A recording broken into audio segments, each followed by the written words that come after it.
Retrabalho. Quadro Retrabalho no ar, e sempre você sabe, estamos com os nossos comentaristas Alberto Nemer e também Cássio Moro. Cássio Moro hoje em especial está em trânsito. Um nome bonito para folga, mas Nemer continua aqui e vamos discutir hoje à tarde com ele. Boa tarde, Alberto Nemer. Boa tarde, Fábio. Boa tarde, ouvintes da CBN. Bem-vindo aqui para a gente discutir hoje, inclusive, um destaque que é importante que o nosso ouvinte, inclusive, participe desde já. Nosso convite já fica aberto pelo 992994297. Primeiro vou apresentar o nosso convidado, que hoje nós recebemos, então, aqui com muita alegria no nosso cotidiano. Quem nos atende, então, Clóvis Veloso de Queiroz Neto, advogado especialista em Direito do Trabalho, coordenador geral de Relações do Trabalho e sindical da Confederação Nacional de Saúde. Boa tarde, doutor Clóvis, bem-vindo. Boa tarde, Fábio. Boa tarde, Alberto. Boa tarde, ouvintes da Rádio CBN.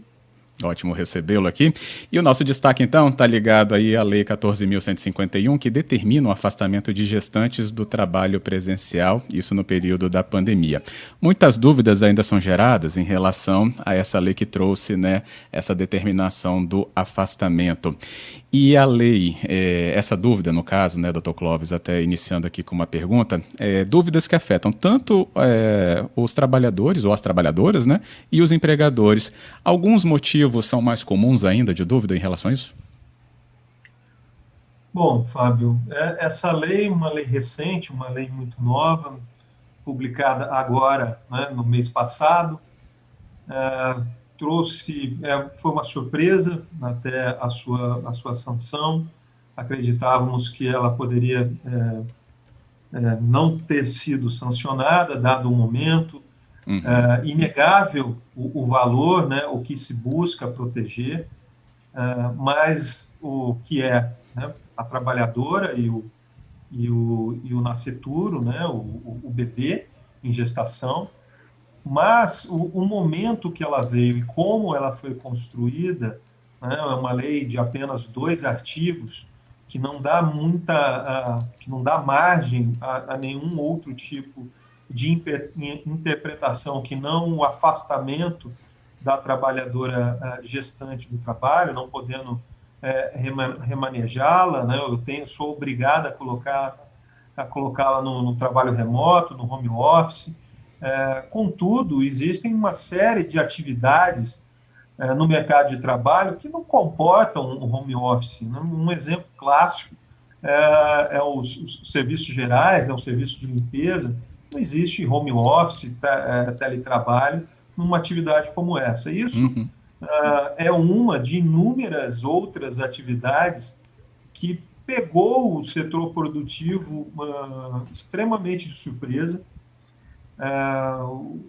Diversos segmentos empresariais sofreram um tremendo impacto com a publicação dessa nova lei, sendo que a trabalhadora gestante ela já tinha todo um arcabouço, toda uma proteção social para ela em relação à Covid-19. Um exemplo disso é a própria portaria conjunta do Ministério da Economia com o Ministério da Saúde, onde trazia já o que trata da questão da Covid, como que os empregadores devem observar e tratar as situações de Covid no ambiente de trabalho. E lá ele imputava, colocava, inclusive, como condições clínicas de risco, a gestante, mas a gestante de alto risco. Não era qualquer gestante. Então, esse afastamento prematuro, e aí sendo uma fala inicial somente para ilustrar, eu vejo que isso pode atrapalhar, sim, o trabalho da mulher no mercado de trabalho. Se nós pararmos para avaliarmos, juntarmos toda a proteção que a mulher hoje possui, nesse momento que ela se encontra, de estar gestante, supondo que ela tome ciência dessa gravidez já no seu primeiro mês, a lei não dá margem a nenhuma outra interpretação e ela é mandatória, de eu ter que afastar essa trabalhadora. Então, eu já afasto ela por 8 meses, se eu descobrir no primeiro mês de gravidez. Depois, eu tenho a questão da licença maternidade, né? Verdade. Mais 4 meses, podendo chegar a 6 meses, no caso de empresa que esteja naquela condição de empresa cidadã. E se ela ainda for uma trabalhadora, né, que nem no nosso caso, na saúde, existem muitas atividades consideradas insalubres, né, se ela ainda for uma trabalhadora da saúde, ela ainda recai na regra do artigo da CLT do 394A, que fala que eu tenho que deixá-la afastada pelo período que perdurar, não só a gestação, né, da criança, mas o tempo que ela estiver amamentando essa criança. Então, assim, numa breve análise, essa trabalhadora pode ficar até quase 2 anos afastado do local de trabalho. Né? Não tem emprego que resista, né, a uma trabalhadora que fica 2 anos fora do posto de trabalho dela. Com isso, quando ela voltar, a empresa é uma outra empresa. As atividades que ela desenvolvia 2 anos atrás são outras atividades. Então, essa legislação trouxe um impacto que o mundo jurídico, né, e as empresas ainda estão avaliando o seu tamanho. Ótimo. É um entendimento realmente amplo sobre várias consequências. Neymer, pode também pontuar. Primeiramente, gostaria aqui de registrar e dar as boas-vindas ao Dr. Clóvis, que é um advogado extremamente competente, atuante, e que também atualmente está representando parte dos empregadores na conferência da OIT, que vai começar a partir de amanhã, salvo o melhor juízo. Mas eu comungo, Fábio e ouvintes, com o entendimento do Dr. Clóvis. Eu acho que essa lei ela não veio num bom momento, e da forma que ela veio foi muito simplória, muito rasa, né?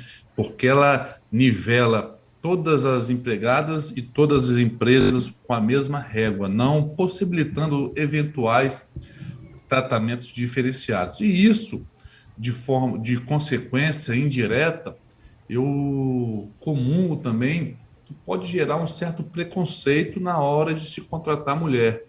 Porque se a gente avaliar hoje, por exemplo, tem funções que não há como você delegar no teletrabalho, né, no home office. Então, a empresa, às vezes uma empresa de pequeno porte, onde essa funcionária tem uma função muito importante e o empregador, às vezes, não tem condições de substituí-la por outro. Aí, algumas pessoas dizem, mas, Alberto, a gente pode mandá-la para o teletrabalho, home office, e ela ter o contrato dela suspenso.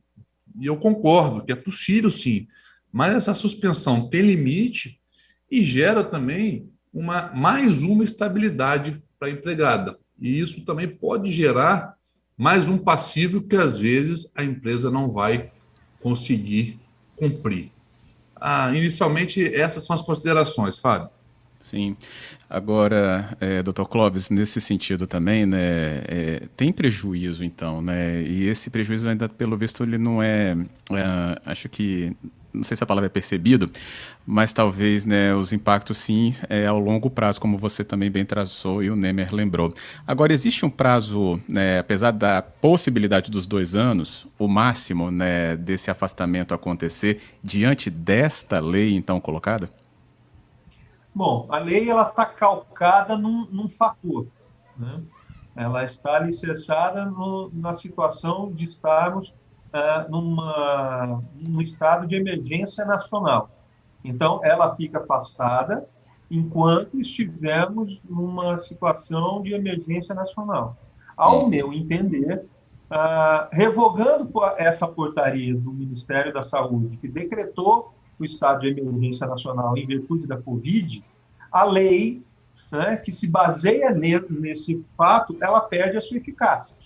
Ela perdendo a sua eficácia, a trabalhadora, né, em condições normais, né, ela deveria retornar às suas atividades, né, podendo aí o empregador, caso queira, utilizar essas possibilidades que estão elencadas na medida provisória 1045, ao qual o meu colega Nemer bem lembrou, da suspensão do contrato de trabalho, que também, abro aspas, ela vale por 4 meses somente, conforme a medida provisória 1045 determina, e o que se eu colocá-la na suspensão de 4 meses, eu tenho que ficar de igual período com ela num período de estabilidade, né? Isso aqui é bom frisar. Uma outra situação importante frisar, Fábio, para os ouvintes da Rádio CBN, é que quando eu a coloco também, né, no teletrabalho, no home office, não é simplesmente mandar a trabalhadora para casa e eu ficar em contato com ela, né, pelo computador. Há também uma série de responsabilizações legais que este ato traz para a empresa. Então, não é simplesmente vá para casa e a gente conversa, né, pelo computador. Não. Né, a legislação vigente hoje prevê que haja uma previsão no contrato de trabalho dela, prevê que eu tenho que ficar informando ela sobre as questões de segurança e saúde no trabalho, prevê um acordo para verificar qual é o percentual que a empresa vai remunerar pela energia que ela vai gastar, os equipamentos que vão ser colocados à disponibilizados à trabalhadora para que ela possa exercer a sua atividade. Então, também não é uma coisa muito simples, né? Porque eu faço esse destaque, Fábio, aos seus ouvintes, porque no contexto empresarial, eu tenho ouvido muito de que coloca em home office, fica em home office, fica no teletrabalho, né? Como se fosse algo simples de ser feito. E não é. Se for feito da maneira legal, regulamentar, existe sim uma série de condicionantes para o exercício da atividade nessas condições. Perfeito. E seguindo nessa linha, Fábio e ouvintes, muitas dúvidas, né, essa lei trouxe à tona.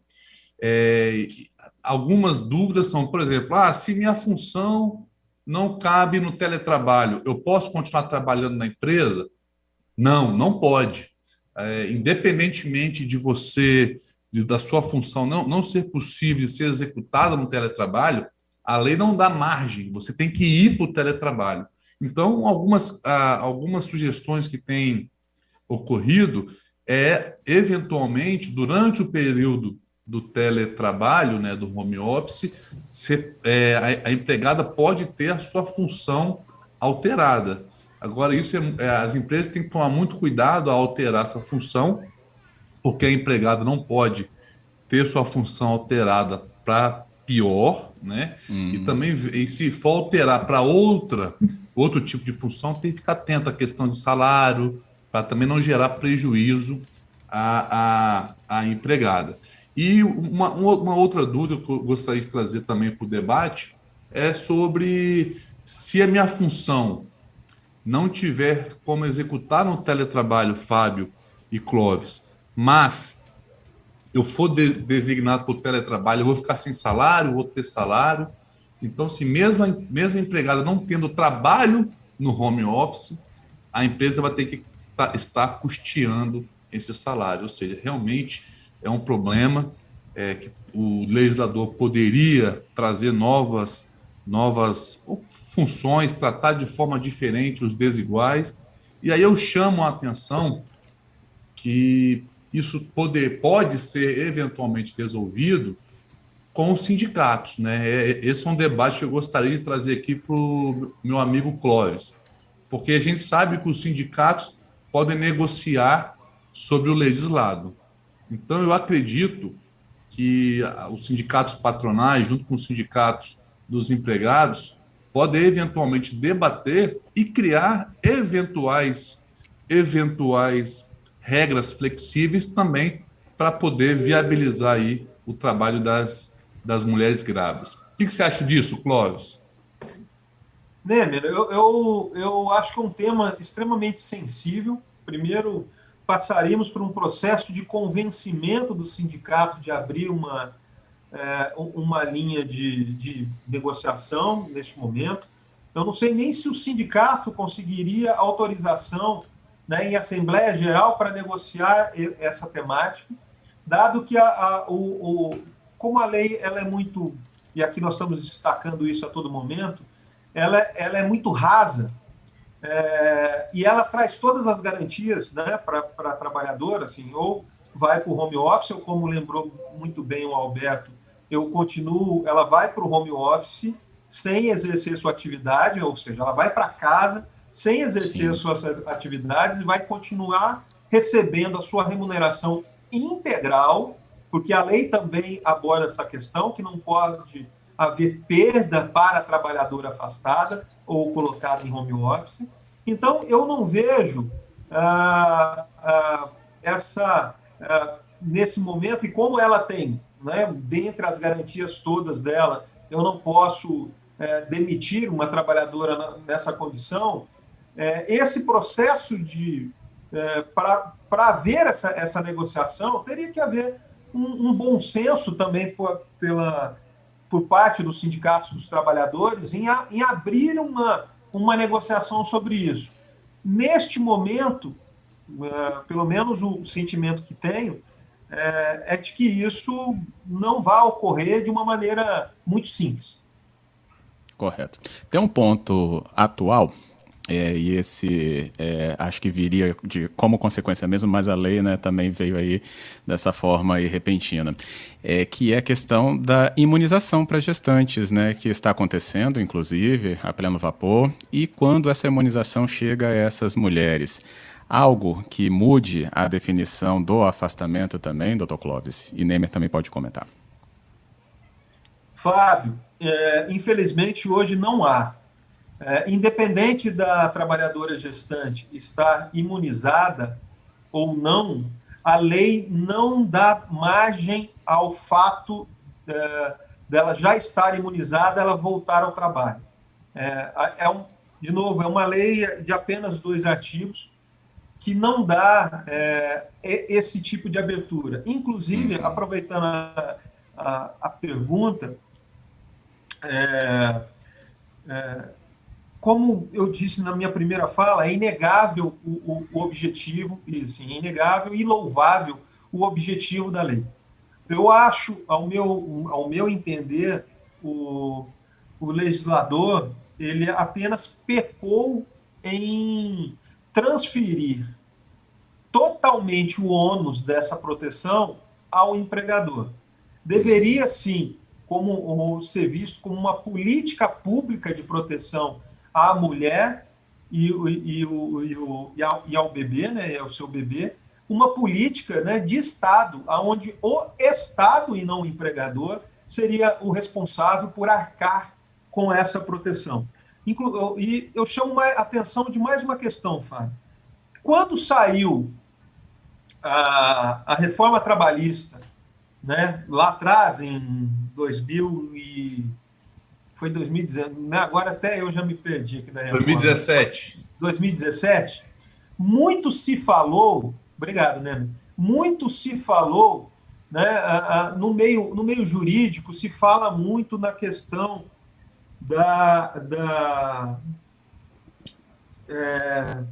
fugiu a palavra, vocês me desculpem, do controle de constitucionalidade. Uhum. Né? Então, se fala muito de que as leis deve haver um controle de constitucionalidade nas leis. Mas, naquele momento, se lembrou muito, no caso, que era uma lei trabalhista, que deveria haver também um controle de convencionalidade, né, na reforma trabalhista. E o que quer dizer isso? É verificar as convenções da Organização Internacional do Trabalho, ao qual o Brasil ratificou, né, e ver se os princípios, se os mandamentos dessa convenção, ou destas convenções, estão ali garantidos na legislação recém-sancionada. O que eu não estou vendo com a mesma veemência, né, por parte, inclusive, por exemplo, do Ministério Público do Trabalho, em relação a essa lei recém-sancionada, né, 14.151, essa mesma preocupação do controle de convencionalidade no que se refere, por exemplo, à Convenção 103 da OIT, que trata do salário maternidade, onde ela fala que o empregador não pode ser transferido ao empregador a totalidade do ônus dessa licença, né, desse custeio. E que é o que, ao meu ver, novamente, Fábio, essa lei 14.151 fez. Transferiu totalmente para o empregador da trabalhadora gestante o custeio dessa licença, ou melhor dizendo, né, também desse salário maternidade. Não é um salário maternidade, porque ela deve continuar recebendo o salário de forma integral, mas, enfim, esse período que a lei determina que ela fique afastada. Eu vou pedir aqui licença ao nosso convidado para lembrar aqui que os nossos ouvintes podem participar. Então, nosso número é 99299-4297. Inclusive, a Carla, ela estava até participando já mais cedo, teve já questões respondidas aqui, levantadas por ela. Essa, inclusive, mais uma, porque até relatando aqui, Dr. Clóvis Nemer, ela fala, eu tenho uma empresa e não tem função de home office. Como vou fazer? Bancar o funcionário em casa, então, por um tempo, né, ou esses 2 anos, e bancar outro no lugar dele? E se não tiver condições? Essa é uma questão, né? Infelizmente, Fábio, é isso que vai acontecer. Hoje, a lei não dá margem para isso. Ela pode até se fazer valer, né, de colegas para melhor assessorá-la, no caso real dela, verificar a possibilidade ou não de enquadrar a sua gestante, né, nas regras da medida provisória 1045 ou 1046, né? A 1045 é a que trata, inclusive, do Programa Emergencial de Manutenção do Emprego e Renda, né? O BEM, né? Que permite lá a suspensão ou a redução da jornada. Lembrando que, seja na suspensão ou na redução, o salário da trabalhadora não pode sofrer qualquer tipo de diminuição, mas o que nós temos aí hoje, infelizmente, é isso. Muitos empregadores vão ter que custear 2 trabalhadores para o exercício de uma única atividade. Perfeito. Eu gostaria aqui, Clóvis e Fábio, de questionar se, no seu entendimento, Clóvis, se é possível, por exemplo, as empresas que possuem grávidas, né, ou 1 ou 2, dependendo do seu porte, como te disse, normalmente não vai ter condições de bancar esse salário. E um problema que tem gerado muito, por exemplo, às vezes as convenções coletivas, elas dão benefícios por dia de trabalho, né? Por exemplo, o ticket de alimentação é por dia de trabalho. E se eu coloco essa pessoa no teletrabalho, né, mas não dou trabalho a ela vai ter direito ou não vai ter direito a esse ticket de alimentação? Então, assim, a princípio, é um debate que a lei, pelo fato da lei ser muito simplista, né, traz essas dúvidas e traz essas inseguranças. Então, de forma mais ampla, doutor Clóvis, o que você acha dos benefícios da convenção coletiva? Ela estando no teletrabalho, na sua opinião, ela vai ter Alberto, ou avaliar cada caso? Se eu estivesse diretamente, né, assessorando uma empresa nessa condição, eu iria orientá-la a não retirar nenhum benefício.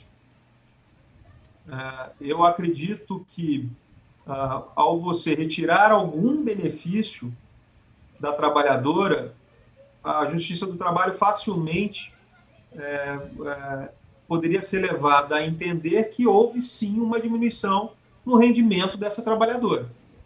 Desta forma, a empresa, ao fazê-lo, fez um ato não condizente com a legislação em vigor. E aí traria todos os ônus para essa empresa. Então, eu recomendaria a não retirar nenhum benefício.